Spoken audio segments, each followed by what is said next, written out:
اتار دے. ہم میں وہ بھی ہے جن کی دہشت سے کیسر و کسریٰ کے محل ہل جاتے ہیں. ہم میں وہ بھی ہے جن کی دہشت سے دشمنوں کے کلیجے دہل جاتے ہیں. اگر ہماری خدا داد طاقت دیکھنا چاہتے ہو تو دیکھو, یہ حضرت معاذ بن جبل رضی اللہ تعالیٰ عنہ نے ارشاد فرمایا, اور نعرہ تکبیر کی ایک صدا فضا میں گونجی. گونجتے گونجتے اسکندریہ کا مضبوط قلعہ اس طرح زمین میں دھستا چلا گیا جیسے کوئی بھاری پتھر دریا کی تہ میں بیٹھتا چلا گیا ہو.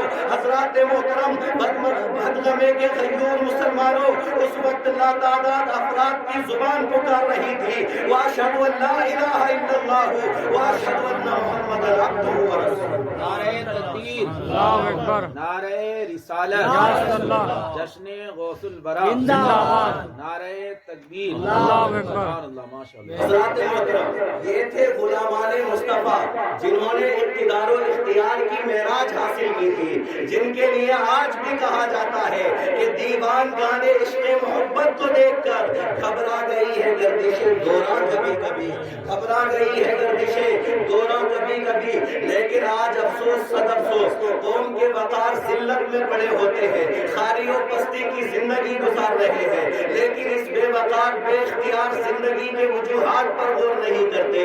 ذرا سوچئے پیارے, کتنا بڑا فرق ہے. ارے کل جس ہاتھ میں گھوڑے کی لگام تھی, آج اس ہاتھ میں گلی ڈنڈے ہیں. کل جس ہاتھ میں جو ہے گھوڑے کی لگام تھی, آج اس ہاتھ میں جو ہے پتنگ کے ڈورے ہیں. کل جس زبان پر آیت قرآنی و نعت مصطفیٰ کے نغمے تھے, آج اسی زبان پر کفریہ فلمی گیت ہے. کل جس دل میں محبت رسول کا سمندر موجے مار رہا تھا, آج اسی دل میں فلمی ہیروئن کے نام ہے. کل کی مائیں اپنی اولاد کو صلاحات جنگ سے آراستہ ہو کر میدان جہاد میں جاتے ہوئے دیکھ کر خوش ہوتی تھی, آج کل کی مائیں اپنی اولاد کو ٹیڈی لباس پہن کر سنیما جاتے ہوئے دیکھ کر مسرور ہوتی ہے. کل کے باپ اپنی اولاد کو اللہ و رسول سے جوڑنے والی تعلیم دیتے تھے, آج کل کے باپ اپنی اولاد کو اللہ و رسول سے بیگانہ کرنے والی تعلیم دیتے ہیں. میں سوال کرتا ہوں اے مسلمانوں, آخر یہ کب تک رہے گا؟ اے فرزندان مسلم, اٹھو, خواب غفلت سے بیدار ہو جاؤ. بہت سو چکے ہو, یہ سونے کا وقت نہیں ہے. آج کے پرفتن دور میں دشمن تمہیں سوتا ہوا دیکھ کر تمہیں صفائے ہستی سے مٹا دینا چاہتا ہے. اے غیور مسلمانوں, اٹھو, کل اور آج کے فرق کو مٹا ڈالو.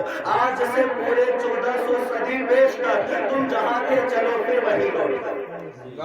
عزیزان گرامی وقار, یقیناً آج ہم کو اس قابل رشک دور کی طرف پلٹ جانا چاہیے جس دور میں ہمارے اسلاف صحیح معنوں میں مسلمان تھے اور اسلام کی تجلی ان کے بال سے پھوٹ پڑتی تھی.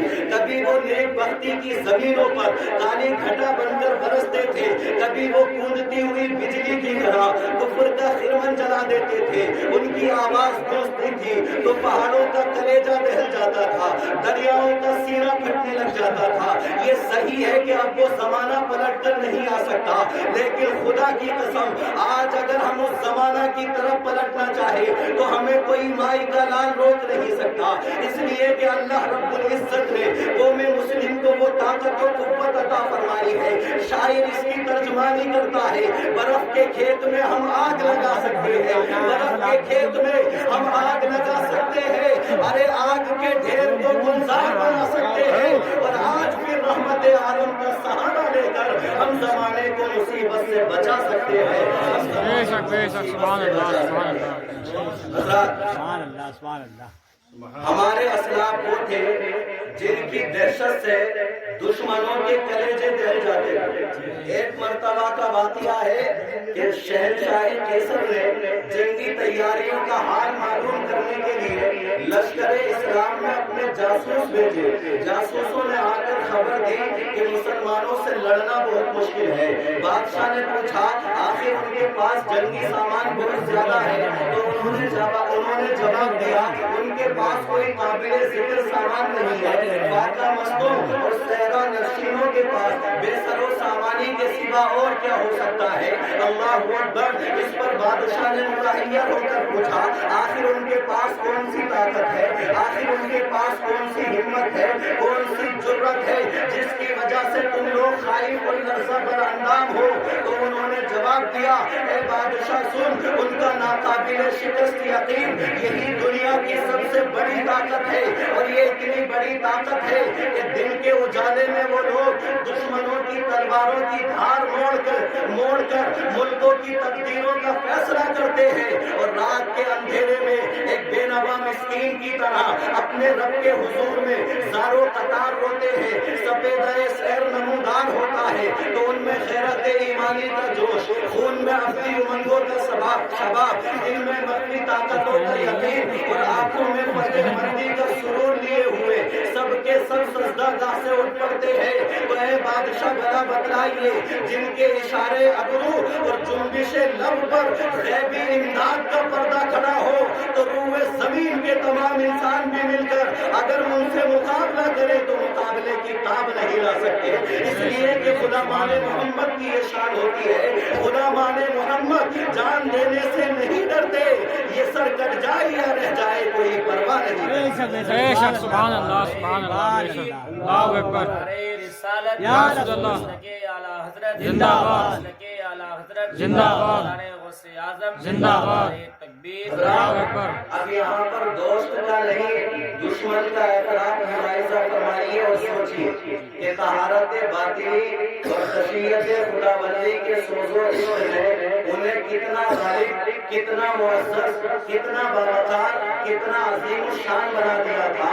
آج ہم ان کے نام لیوا تو ہے مگر سوز و محبت سے سینہ خالی ہے، اسلامی امنگوں سے دل ویران ہے، غیرت ایمانی سے لبوں کی آنکھ سرد پڑ گئی ہے، نہ وہ لذت بندگی ہے، نہ دولت عشق کی فکر، نہ جنت کی سرمدی راحتوں کا شوق، نہ جہنم کی ہولناک اذیتوں کی فکر، بس دنیا طلبی کی سازش میں پوری زندگی گلیز و پلید ہو کر رہ گئی ہے۔ حضرات محترم، کہنے کو تو ہم مسلمان ہیں لیکن دل و جگر کی سطح ملت اسلامیہ کے زندہ جاوید تشویش سے خالی ہے۔